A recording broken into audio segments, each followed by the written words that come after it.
Well, hey, it's Dr. Simeon Hein again. Welcome back to our little mini virtual viewing seminar here. In this second video, I want to explain to you how we activate the subconscious mind in a viewing session. Because the process of actually viewing is taking information that's in your subconscious mind and kind of bringing it forth, bringing it above what we call the limit, the threshold of awareness, so that we can actually perceive the information and write it down in an accurate way with the help of our conscious mind.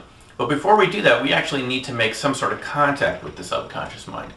And in the viewing process, we do that by actually making use of the autonomic nervous system. That basically, when we do the viewing, the subconscious mind already knows ahead of time all the details about the target, the event, the distant person, place, location, thing that we're attempting to get information about. And it's in the subconscious mind, at least I think it starts out that way, that you already know what the target is, but because the subconscious signals are so subtle, I mean, that's why we call it the subconscious, it's often very challenging to actually perceive what is in your subconscious mind and actually write it down, because by definition, the subconscious mind is subconscious. It's below this threshold of awareness.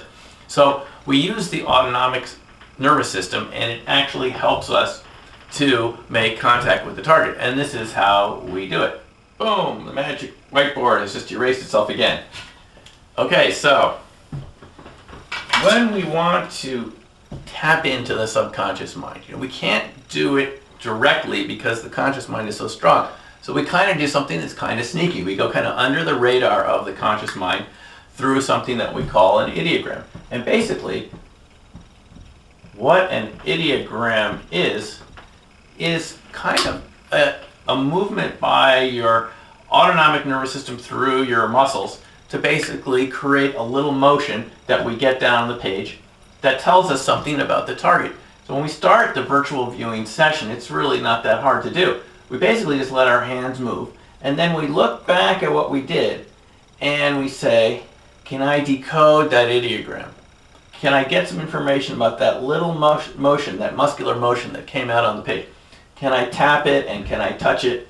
And through tapping and touching and tracing the ideogram, we can get a feeling about the target. Now, when you look at this, you say, well, that's just ink on a whiteboard. How could you get a feeling from it?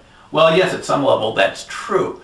But it's also true that for our subconscious mind, this represents the target. And if you've ever seen hypnosis demonstration or something like that, you know that the subconscious mind can learn to believe different things about the world around it. And so if we tell it that this is the target, and since it knows what the target is ahead of time, it can kind of modulate the feeling that we have when we touch our pen to the page, or in this case the marker to the whiteboard.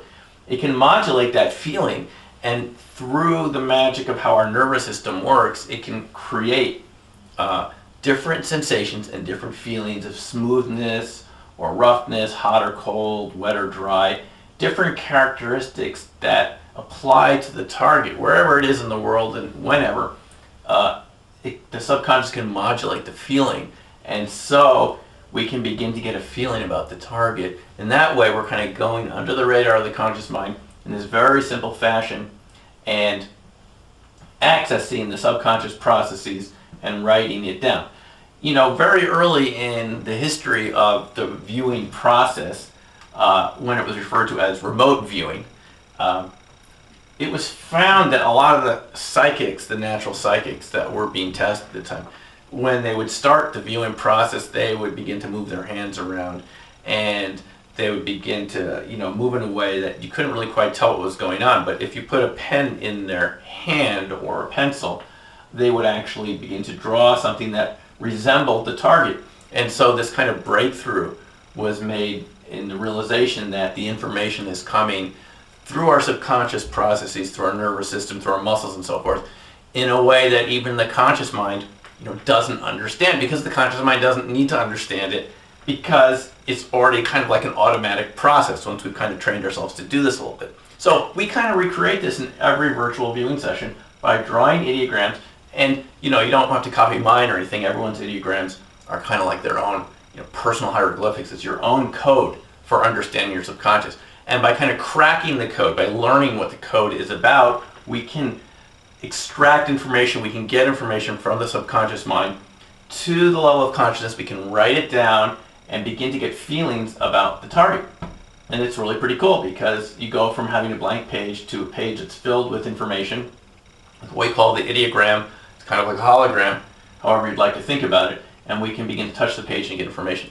So that is basically how we activate the subconscious process in a viewing session. It's kind of an automatic process. It just starts through our muscular system, and we just get information, and it just kind of flows from the subconscious mind through our bodies onto the page. It's pretty neat.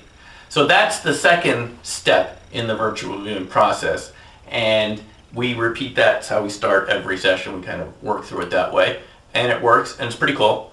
And when you try it, I encourage you just to try it on your own. You'll see that it actually gets a lot more information than you would expect. Okay, well, I hope you enjoyed that, and we will see you in the next video.